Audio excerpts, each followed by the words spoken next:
this is an iHeart podcast. Guaranteed human.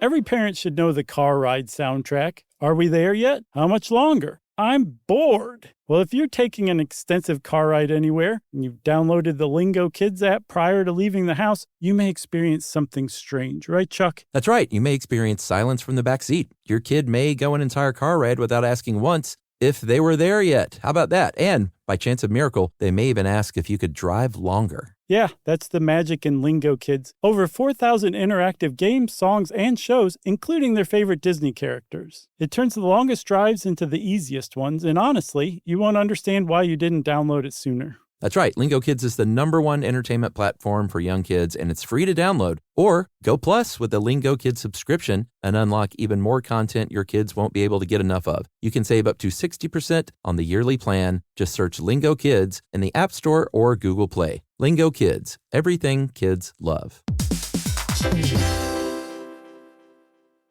Whether you're calling the wise women in your life, video calling your girlfriends across the country, or checking in on someone who always knows how to make you smile, staying connected matters. Those small conversations, shared laughs, and quick hellos are what keep relationships strong even when life gets busy. Some of the most life-giving conversations start with just a phone call. That's why AT&T guarantees a network you can rely on so you can focus on the moments and people that matter most. That's the AT&T guarantee. AT&T, connecting changes everything. Terms and conditions apply. Just visit att.com/guarantee for details. Welcome to Stuff You Should Know from HowStuffWorks.com.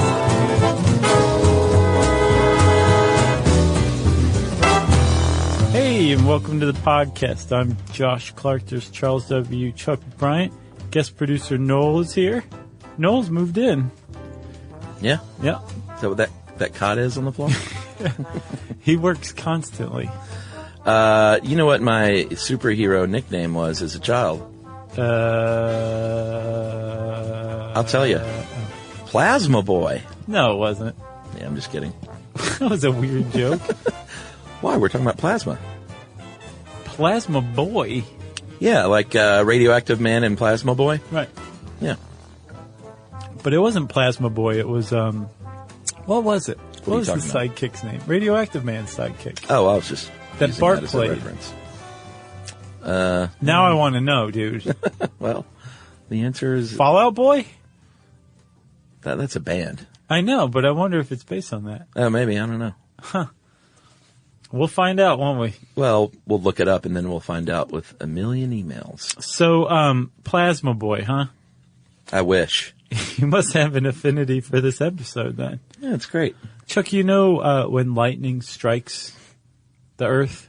We did a pretty awesome podcast on lightning. Mm-hmm. Do you remember we talked about how it literally rips the sky open? Yeah. It rips the atmosphere open. Yeah.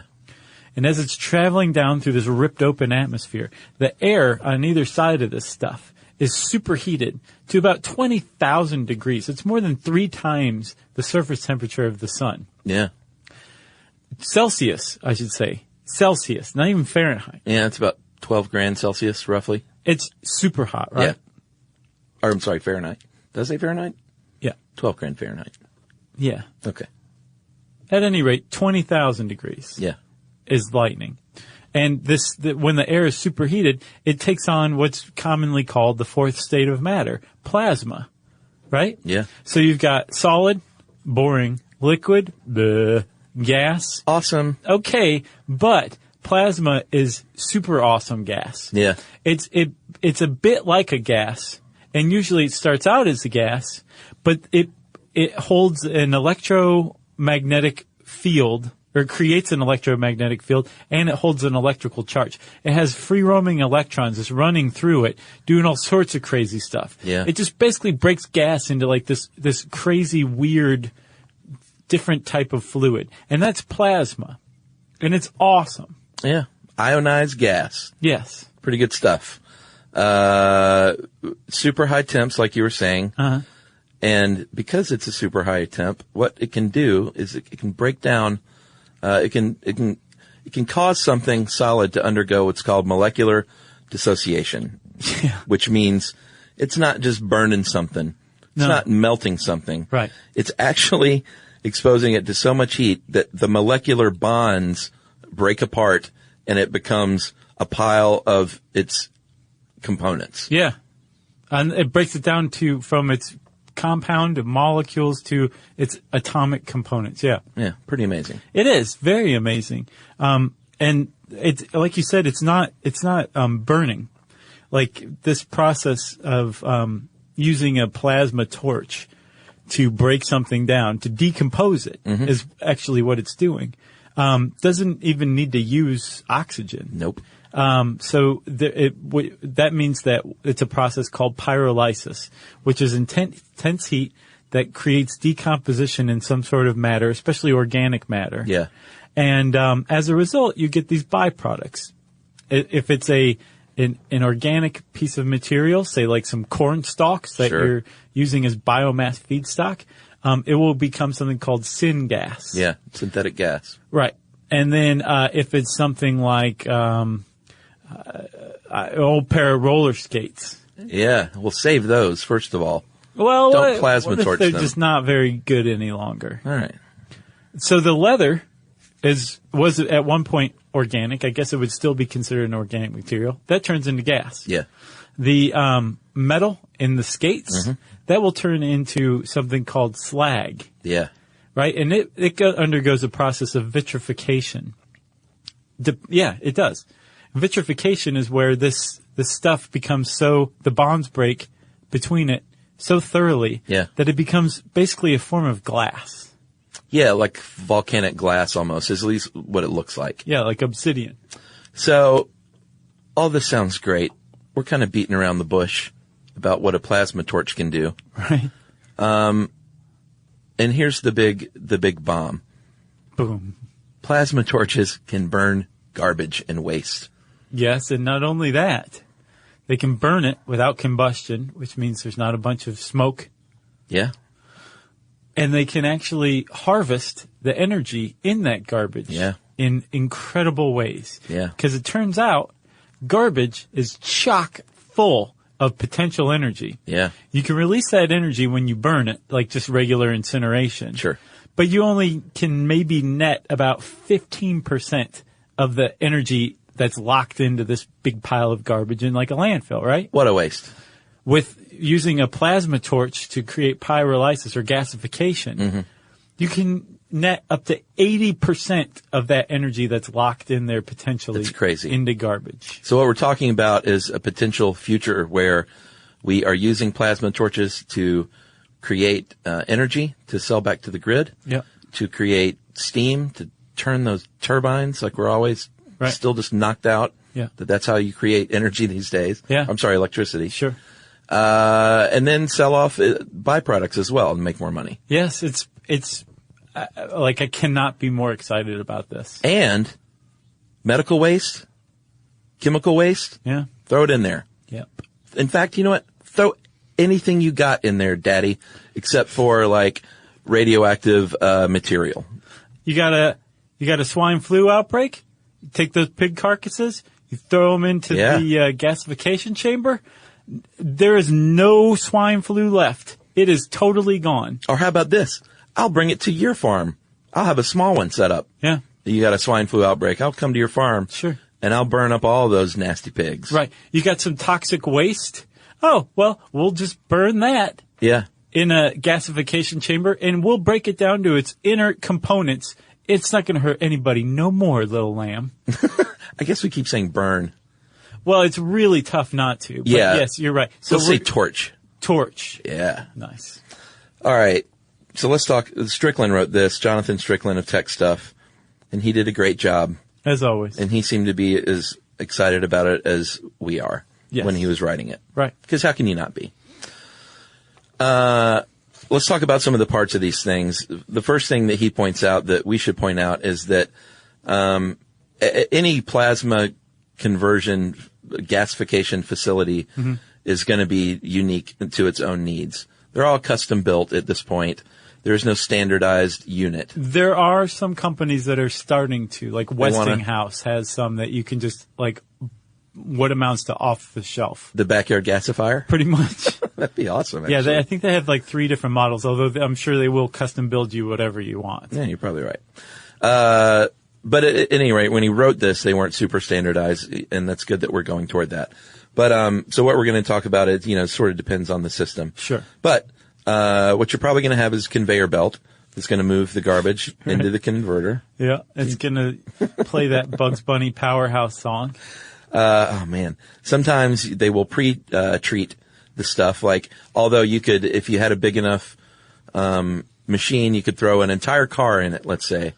Yeah. But sometimes it's more efficient to break that car down. Sure. And have a pile of tires and a pile of scrap metal. Yeah. And break it down to its components just to make it more efficient. Yeah, because it's going to use a lot less energy to break it down into smaller parts. Yeah. And then feed it into the plasma torch incinerator than it will to just torch it with the torch. Because these things use a lot of energy. Yeah. A lot of energy. They probably saved that for when the investors come by. Right. They're like, watch it. You see drop this old the car Buick? Now you see it. Now you don't. You have your furnace, of course, and Strickland says this is where the magic happens. Because you don't need oxygen, it is airlocked and airtight. Mm-hmm. Junk goes in, but the heat doesn't escape into the atmosphere, or the gases or the byproducts. Which, again, that is really saying something Yeah. about the material science that's gone into this. Because these things are burning at or heated to 6,000 degrees Fahrenheit. Celsius. Again, Celsius. Yeah. Like the temperature of the sun. Yeah. In this canister right here. That's amazing. I'm surprised they don't have plasma weapons for real. I think it's really great that they don't. I looked into it. It's like the realm of video games, of course, like plasma guns and stuff. Man. So if you have a furnace, which you will, you're going to have the plasma torch, which is in the lower half of the furnace, let's say. And they're also going to have some drainage for that slag and some venting for the gas, and it's going to be water cooled. Yeah, one of the things that came across to me in this researching this is these things frequently have really elegant designs, right? Yeah. So you have a drain for the slag, which again is the molten metal that's broken down to its constituent parts. It's inorganic material, and depending on how you treat it, it'll turn into glass or sand or nodules, right? Or asphalt. Yeah. And then you have the gas going up, but you also, you're draining off the slag, but you're also keeping some in because it forms basically a coke bed. Yeah. That keeps the furnace hot, which means you have to use less energy. Yeah. In your plasma torch. It's like having your own little lava bed. Right. Just sort of sitting there. Exactly. Heating things up. So that's pretty cool. But eventually you're going to probably want to get some of the slag out of there because you're going to do cool things with it, which we'll talk about later. That's right. The plasma torches themselves are clever, amazing little instruments. It's basically it's a lightning creator. Yeah. They use an electrical arc. They push usually just plain old air through it. Yeah. So that this electric charge heats the air to these 6,000 degrees, turns it into plasma, and then that's what's directed into the furnace. That's crazy. It is very crazy, but that's what they're doing. It's a little water-cooled torch that gets super hot. That also doesn't use any kind of oxygen for combustion. Right. And also, these things, you want to turn me on with electrical stuff, is show me a system that powers itself. Right. I just love that more than anything. And these facilities, they've got excess energy to spare. Right. Afterward. Not only can they power themselves. Right. In a lot of cases, they're selling, back to the grid. Right. So once you've got this initial input where you get this thing going online and you heat that plasma torch up for the first time, the moment you start feeding feedstock into it, which in this case is garbage, plain old municipal solid waste from your landfill. Like Back to the Future. Right. Right when you start feeding that, it starts to produce energy. Yeah. And the way that it does that, that gas that escapes, syngas. Let's talk about syngas, dude. Yeah. Syngas is a beautiful, amazing, elegant thing. It has, it's combustible in its untreated form. Mm-hmm. So you could use it to burn like natural gas, although it has about half the energy density of natural gas. But if you're burning, garbage, it's just basically free natural gas. Yeah. It's a byproduct. You can also treat it and scrub it and just release it into the atmosphere as inert gas. Yeah. No problems with that. Water scrubbed. Right. Yeah. But when the syngas exits the furnace, it wants to expand. So if you're a very clever engineer, you'll put what's called a gas turbine right there. Mm-hmm. A gas turbine is spun by expanding gas. Yeah. Well, you got plenty of that stuff, right? So you've got the syngas going through the gas turbine, spinning that, so it's generating electricity. It's also very hot. So once it goes through that gas turbine, it can be caught by what's called a heat recovery steam generator, right? Yeah. And that's just got some water going through it, and it uses this hot heat gas to turn the water into steam. Well, that in turn turns another turbine that generates even more electricity. And then at the end, before you even treat it, you have all the syngas that could be used to fuel a combustion engine to generate even more electricity, all from burning garbage.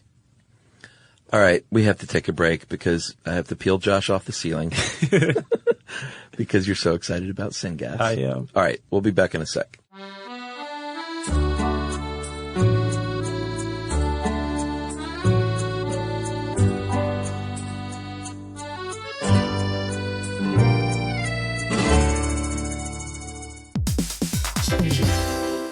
Hey, quick question for the parents listening right now. When's the last time your kid asked for something and you actually felt good saying yes? Because lately, a lot of families have been hearing the same thing. Can I have Lingo Kids, please? And here's the thing. Lingo Kids is the #1 entertainment platform for young kids with more than 4,000 interactive games, songs, and shows. Astronauts, wild animals, superheroes, dinosaurs. It's literally everything kids love all in one place. So when they ask for it, you can actually feel good saying yes. Download Lingo Kids for free and start exploring today, or unlock even more amazing content with Lingo Kids Plus. And if you go with the yearly plan, you can save up to 60%. Just search Lingo Kids in the App Store or Google Play. Lingo Kids, everything kids love.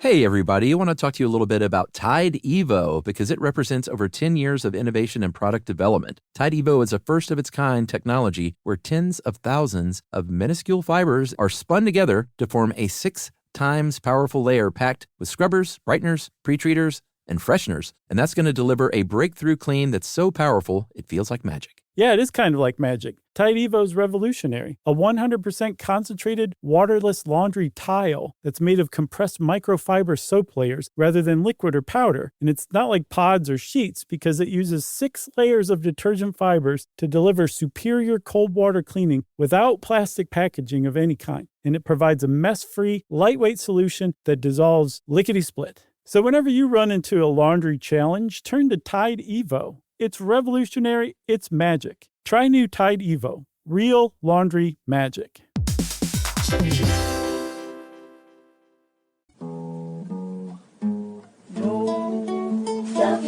know. Stuff you should know. How you feeling, buddy? You okay? I'm so excited. This might as well be Ocean Currents. Oh, yeah, you like that one too, huh? Yeah, that's good. All right, so we were talking about syngas. You need to scrub it with water. They passes through a spray of water. Mm-hmm. You're actually cleaning gas, which is pretty interesting as a concept. Mm-hmm. And then there are all measure of filters afterward to remove acids and things like that, which do form weird byproducts like salts, inert salts. It's pretty neat. If you run it through a base scrubber, it turns into salts, but they're, again, inert. Like, just go ahead, pick up a handful and eat it. See what happens. Probably nothing. And if you use an afterburner, sometimes they'll use a secondary burner, which is actual just natural gas flames, I guess, to finish the job, maybe? Yeah, to burn off like any particulate matter in the gas. Like, if the process didn't, the syngas isn't like pure. Right. This basically burns off particulate matter. Or you can scrub it too. And if you're doing all this, you're probably just going to release it rather than try to trap it and use it for combustion. Right. If you're going to scrub it. But you do need to scrub it, especially if you're going to release it in the atmosphere, because it does contain some pretty nasty stuff. Yeah. Cadmium, mercury, a lot of heavy metals. Because remember, what this process does, the plasma torch and the gasification process, breaks these things down into their constituent atoms and molecules, right? Yeah. And heavy metals and some other things are not really good for us, even in their most basic form. So for the most part, it's going to take something that chemically speaking, was once a threat, but has been broken down to its separate, innocuous, inert components. Right. Some things, even when they're at their most basic level, are still dangerous to us, like cadmium, like mercury, like other heavy metals. And these things do have to be taken out of the slag and or the syngas and disposed of. The thing is if you put 1,000 tons of municipal solid waste into one of these furnaces, you're only going to get about 20 tons of that stuff. Right. So we will still need landfills or something like that, but it will just be for these very dangerous chemicals or very dangerous like heavy metals or something like that. But you still got great stuff out of the other 980 tons. Yeah, exactly. So the byproducts we talked about, the syngas, the slag, and the heat, are all used, or not always used, depends on what you're trying to do with your plant, but they can potentially all be used. And the slag, I think you already said, you're getting 80%, so that means the weight of your resulting slag is only 20% of what you started with. So you took that Buick, and it now weighs 20% what it formerly weighed. Right, you could pick it up if you wanted. Yeah, maybe so. Probably should wait for it to cool down first, though. And the volume is only about 5% of the original waste volume. And like you said, it looks like volcanic glass, and they can use it in asphalt and concrete. Mm-hmm. They can pour it directly into molds and make paver stones. Right. And it's all of a sudden it's something you would find at your big box hardware store for your garden. Yeah. Which is pretty amazing. Another potential creation that you can use slag for is to turn it into rock wool. Oh man, I love this stuff. Right, like so as this molten slag is coming out, if you expose it to compressed air blasts, it turns into this thready, very light but also very strong wool type material, like gray cotton candy is how Strickland puts it. Yeah. And there's a lot of uses for it. Like you can use it in hydroponics. It's a growing medium. You can also use it as insulation. Apparently it has twice the insulating properties of fiberglass. Yeah, amazing. Yeah, it is. And you can also use it to clean up oil spills, it says. Yeah, this is the one that really gets me going. It's lighter than water, so you can just throw it on water and it'll sit there. Yeah. And it's super absorbent, so it'll basically, what they'll probably do is contain it in something like a tube or something, and then just throw that tube in a big circle around an oil spill. Mm-hmm. It'll float on the water, soak up the oil. And then you just go back and scoop up the rock wool. Yeah, I guess so. Yeah. I had a friend that used to work in, I need to look that up and him up actually, because I don't know where it went, but they were using banana fibers to do the same thing. Huh. To clean up oil spills. Didn't we do one on oil spills and like your friend, you emailed with them or something like that about it? I don't know. I feel like we did. Seems like the distant past. But here's the cool thing about the rock wool. They currently use it. It's not just something that you can only get as a byproduct of creating the syngas. Right. It is produced by mining rocks. You melt it down and then spin it sort of like cotton candy, like you said. Yeah. In a big machine. And here's the cool thing about the gasification, though. The way they make the rock wool now, it's about about $1 a pound. As a byproduct, it could be sold for 10 cents a pound. Plus, you don't have all of the disturbances in the earth of mining rocks to turn into rock wool. It's a byproduct of garbage that you're burning. That's great. It's amazing. This is like win, win, win, win, win, win, win, win. The slag is not leachable? That's another cool thing that I found too. Yeah. So Strickland specifically said you can't do this with radioactive material. I have seen that you can. Oh, really? Yeah. And what you can do is it'll turn it into this slag, the obsidian glass. And while it's still radioactive, it's not going anywhere. It's not going to leach out into the soil. Yeah. And it should be stable like this for thousands of years, conceivably until the radioactivity is not harmful to humans any longer. Oh, interesting. So it'd be a really great, you could just turn it into these radioactive paver stones that, yeah, that might even glow at night. You'd have a nice little path in your backyard and it'll glow. There's actually glass like that. I can't remember what its technical term is, but in the mid 20th century, there was a big trend for they called it Vaseline glass because it glowed about the color of Vaseline, which is weird. But you can find cut glass like ashtrays and sculptures that glow. And the reason they glow is because they're radioactive. I think I know what you're talking about. It's really neat looking, but it's also like, I don't know if that should be in my home. It'll light your own cigarette. Just, right. just hold it against Just the hold ashtray. it near there, yeah. All right. Well, let's take another break here, and we'll talk about where we are now and where we could be headed with gasification.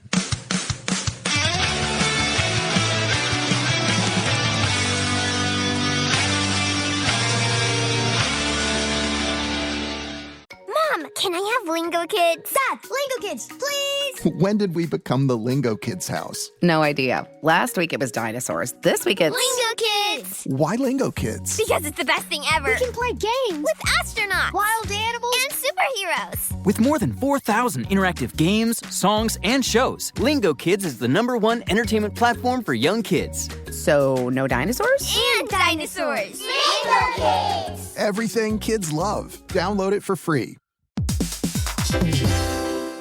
Hey everybody, I want to talk to you a little bit about Tide Evo because it represents over 10 years of innovation and product development. Tide Evo is a first-of-its-kind technology where tens of thousands of minuscule fibers are spun together to form a 6 times powerful layer packed with scrubbers, brighteners, pre-treaters, and fresheners. And that's going to deliver a breakthrough clean that's so powerful it feels like magic. Yeah, it is kind of like magic. Tide Evo is revolutionary. A 100% concentrated, waterless laundry tile that's made of compressed microfiber soap layers rather than liquid or powder. And it's not like pods or sheets because it uses 6 layers of detergent fibers to deliver superior cold water cleaning without plastic packaging of any kind. And it provides a mess-free, lightweight solution that dissolves lickety-split. So whenever you run into a laundry challenge, turn to Tide Evo. It's revolutionary. It's magic. Try new Tide Evo. Real laundry magic.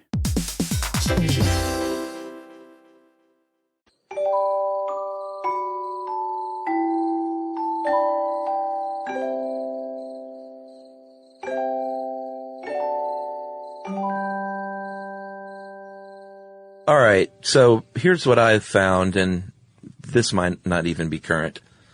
What I saw was that there are currently 8 functioning plasma gasification facilities in the world. That sounds about right. One in Taiwan, one in Japan, one in Canada, one in England, one here in the USA. Where's the one in the U.S.?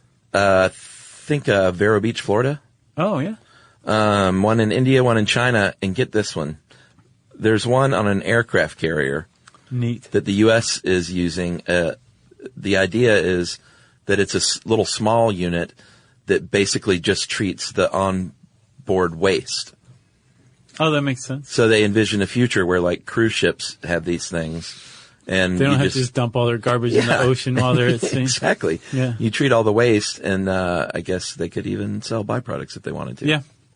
It's pretty cool. There's one that's supposedly going, I know you saw it was mothballed, right?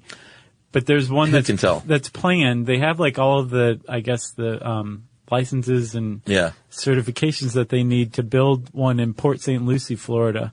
And it started out as it was going to take on 1,000 tons of garbage a day and put out it was going to generate 67 megawatt hours a day and sell 33 of that.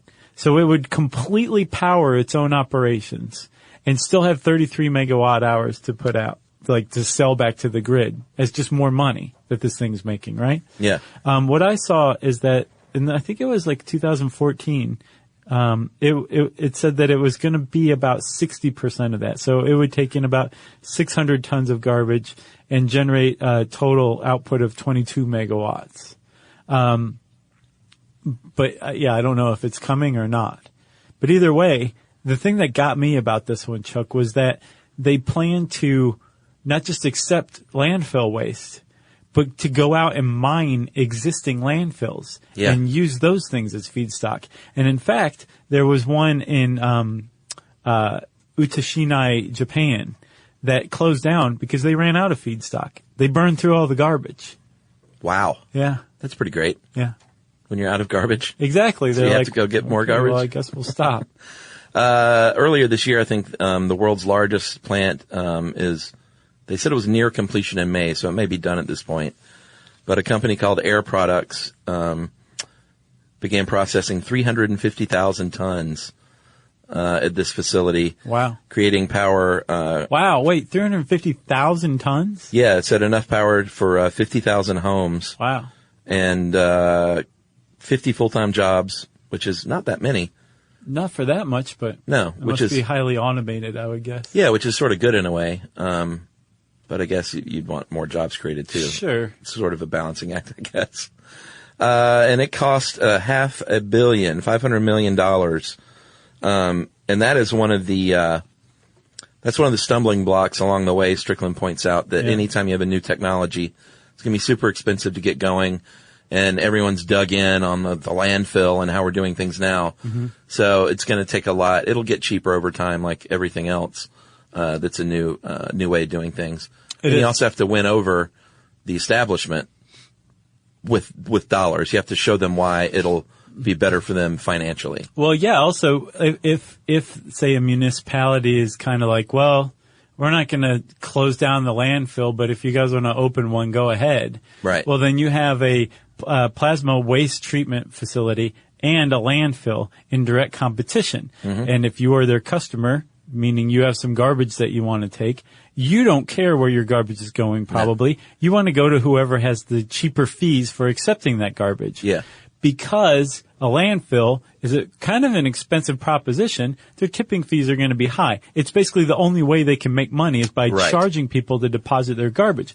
With a plasma waste treatment facility, they're making money all over the place. They're selling slag as paver stuff. They're selling rock wool to clean up oil spills. They're selling electricity back to the grid. Yeah. So they're making money in all these other ways that can pay for the operation and generate a profit so they can keep their tipping fees low. So if you own a landfill and somebody opens a plasma waste treatment facility in the same city, you may be in a bit of trouble business-wise. Yeah. Keep the tipping fee low and not just people, like municipalities will begin using your services. Ultimately, because I think the one thing that's lacking still is that environmental will. Right. And we're definitely a lot further along than we were when Strickland wrote this article. Sure. But I think that's one of the things that makes it so attractive is we're going to burn your garbage in really, really green, sustainable ways, create energy from it, and we're going to go get your old garbage and burn that too. Yeah. And make even more electricity. And the plant's going to power itself with your garbage. Yeah. It's a win-win. Win-win, win-win-win, win-win. So Strickland interviewed, he was from Georgia Tech, right? Mm-hmm. A Dr. Cicero. Yes. I'm sorry, Cercio. Oh, I thought it was Cicero too. Yeah, it's a mind trick. R before C. So Dr. Cercio said he envisions a future where you don't just have like the big municipality plant, like that'd be great and all. Mm-hmm. Maybe you could bring a plasma torch to a landfill and just bore a hole through it and stick that plasma torch in there, cap it off, and start burning that junk from the inside out. Yeah, but if you're like, well, whoa, there could be a coal seam nearby. What about, That's what I thought. What about like Centralia, Pennsylvania, right? Centralia, Pennsylvania caught fire. There's a combustion fire going on.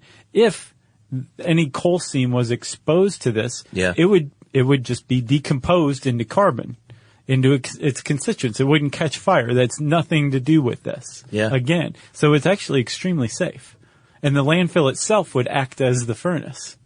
That's amazing. Isn't it? Like, it's really tough to think of really intense heat without thinking fire. Right. But that is not where this goes. Yeah. Or Dr. Cercio says Dr. Cirque du Soleil says, hey, why not work together here and bring a plasma converter to another existing traditional facility where they can work hand in hand. Like a coal-fired power plant. Yeah, why not? So what this would do is you would just basically stick a plasma facility onto it, into the existing infrastructure, and just accept garbage in there and burn that and everything. And then the syngas that's created would be used to help fire the coal fire plants. That's right. Then it would be used for combustion, right? Yeah. And you would be using less coal or less fossil fuels to do the same thing, to create steam to spin the turbine. Because ultimately, that's what it all comes down to with electricity. So if you have a green way to supplement this stuff, all you're doing is using less fossil fuel too. Right. It's also way cheaper because then you're not having to treat the syngas, which apparently is half the cost of a plasma treatment facility. Yeah. Because these guys have to treat the escaping smoke and everything anyway. So all you're doing is adding actually a cleaner fuel into the fire that's going to ultimately be cleaned down the line. Amazing. And then we talked about, sort of half joking, but they're serious about decontamination. Mm-hmm. You know, if you have an outbreak on your farm and you have a bunch of, sad, but if you have a bunch of sick, diseased, dead livestock, right, just bring out the P3000, throw those cows in there, bing, bang, boom. Yeah, maybe grind them up first too. Yeah, why not? Yeah, and you can do that with soil as well. Contaminated soil. Got an E. coli outbreak in your spinach field? Not anymore. Yeah. Bunch of dirty humans? Not anymore. Just throw them in there. Medical waste to biohazard? Nope. You've got inert stuff. Yep. A poopy cruise ship? The P3000. Put the whole thing in there at once. I'm kidding about dirty humans, by the way. Why? Do I even need to say that? I don't think so. Okay, good. I hope not. You never know, buddy. So that is plasma waste treatment. Hopefully the wave of the future. Yeah, we should title this something a little sexier so people aren't like... Yeah, there's a lot of people who are not listening to that. Because that should. Yeah, because then, like, even people that are super into, like, green technologies will probably be like, oh, I want to learn about this weird science thing. Yeah. How about plasma waste treatment? Please listen. Signed, Josh and Chuck. Yeah, I like it. It's a little clumsy. We'll work on that. If you want to know more about plasma treatment facilities or any of that stuff, you can type those words in the search bar at howstuffworks.com. And since Chuck said sexy, it's time for listener mail. I'm going to call this, You Guys Got Africa Right. Thank you. Hey guys, listen to your podcast about female puberty and was very impressed with the thoughtfulness and sensitivity in which you explained things and gave advice.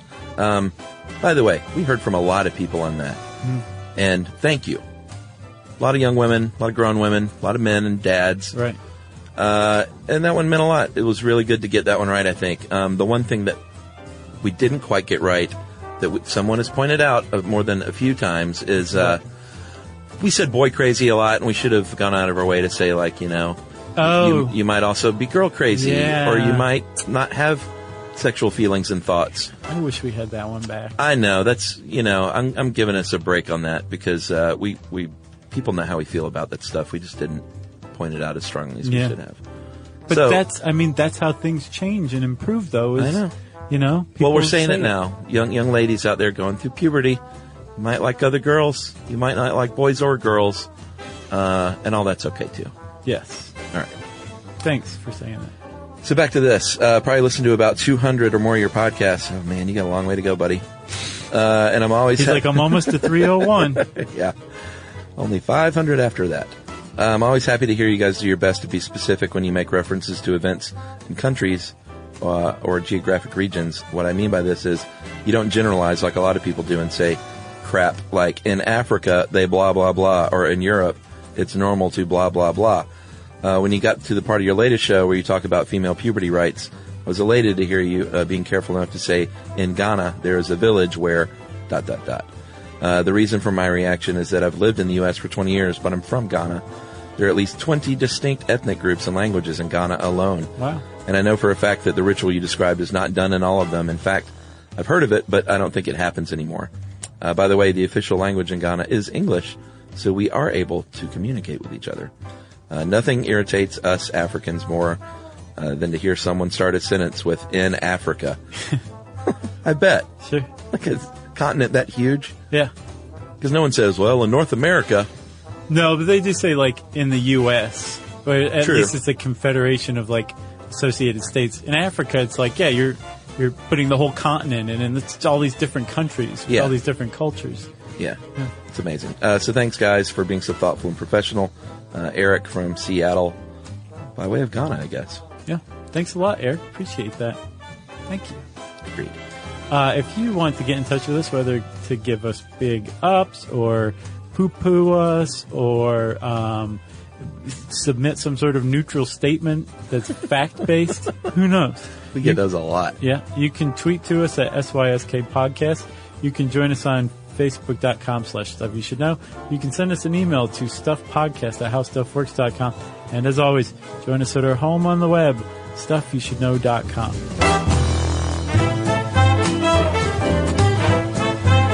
For more on this and thousands of other topics, visit howstuffworks.com.